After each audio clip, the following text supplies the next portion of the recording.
Chapter 4. It was very late by the time Parvana and her mother returned home from the prison. Parvana was so tired she had to lean against Mother to make it up the stairs, the way Father used to lean against her. She had stopped thinking of anything but the pain that seemed to be in every part of her body, from the top of her head to the bottom of her feet. Her feet burned and stung with every step. When she took off her sandals, she could see why. Her feet, unused to walking such long distances, were covered with blisters.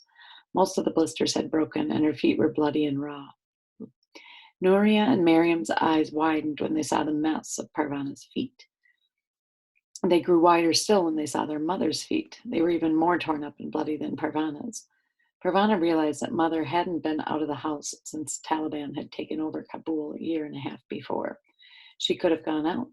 She had a burqa, and Father would have gone with her any time she wanted. Many husbands were happy to make their wives stay home, but not Father. Fatana, you are a writer, he often said. You must come out into the city and see what is happening. Otherwise, how will you know what to write about? Who would read what I write? Am I allowed to publish? No. Then what is the point of writing, and what is the point of looking? Besides, it will not be for long. The Afghan people are smart and strong. They will kick these Taliban out. When that happens, we will have a decent government. When we have a decent government in Afghanistan, then I will go out again. Until then, I will stay here. It takes work to make a decent government, Father said. You are a writer. You must do your work. If we had left Afghanistan when we had the chance, I could be doing my work. We are Afghans. This is our home.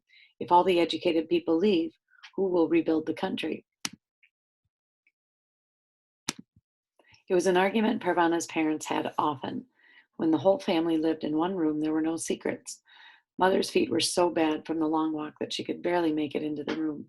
Parvana had been so preoccupied with her own pain and exhaustion, she hadn't given any thought to what her mother had been going through. Nuria tried to help, but Mother just waved her away. She threw her burqa down on the floor. Her face was stained with tears and sweat. She collapsed onto the toshak where Father had taken his nap just yesterday. Mother cried for a long, long time. Nuria sponged off the part of her face that wasn't buried in the pillow. She washed the dust from the wounds in her mother's feet. Mother acted as if Nuria wasn't there at all. Finally, Nuria spread a light blanket over her. It was a long time before the sobs stopped and Mother fell asleep. While Nuria tried to look after Mother, Miriam looked after Parvana. Biting her tongue in concentration, she carried a basin of water over to where Parvana was sitting. She didn't spill a drop. She wiped Parvana's face with a cloth she wasn't quite able to wring out. Drips from the cloth ran down Parvana's neck. The water felt good. She soaked her feet in the basin, and that felt good too. She sat with her feet in the basin while Nuria got supper. They wouldn't tell us anything about Father, Parvana told her sister. What are we going to do? How are we going to find him? Nuria started to say something, but Parvana didn't catch what it was. She began to feel heavy. Her eyes started to close, and the next thing she knew, it was morning. Parvana could hear the morning meal being prepared. I should get up and help, she thought, but she couldn't bring herself to move. All night long she had drifted in and out of dreams about the soldiers. They were screaming at her and hitting her. In her dream, she shouted at them to release her father, but no sound came from her lips. She had even shouted, I am Malali, I am Malali, but the soldiers paid no attention. The worst part of her dream was seeing Mother beaten. It was as if Parvana was watching it happen from far, far away and couldn't get to her to help her up. Parvana suddenly sat up, then relaxed again when she saw her mother on the toshak on the other side of the room. It was all right. Mother was here. I'll help you to the washroom, Nuria offered. I don't need any help, Parvana said. However, when she tried to stand, the pain in her feet was very bad. It was easier to accept Nuria's offer and lean on her across the room to the washroom. Everybody leans on everybody in this family, Parvana said. Is that right? Nuria asked. And who do I lean on? It was such a Nuria-like comment that Parvana immediately felt a little better. Nuria being grumpy meant things were getting back to normal. She felt better still after she'd washed her face and tidied her hair. There was cold rice and hot tea waiting when she had finished. Mother, would you like some breakfast? Nuria gently shook their mother. Mother moaned a little and shrugged Nuria away. Except for trips to the washroom and a couple of cups of tea, which Nuria kept in a thermos by the toshak, Mother spent the day lying down. She kept her face to the wall and didn't speak to any of them. The next day, Parvana was tired of sleeping. Her feet were still sore, but she played with Ali and Miriam. The little ones, especially Ali, couldn't understand why Mother wasn't paying attention to them. Mother's sleeping, Parvana kept saying. When will she wake up? Miriam asked. Parvana didn't answer. Ali kept waddling over to the door and pointing up at it. I think he's asking where Father is, Nuria said. Come on, Ali, let's find your ball. Parvana remembered the pieces of photograph and got them out. Her father's face was like a jigsaw puzzle. She spread the pieces out on the mat in front of her. Miriam joined her and helped her put them in order. One piece was missing.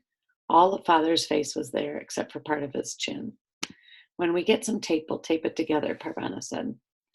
Miriam nodded. She gathered up the little pieces into a tidy pile and handed them to Parvana.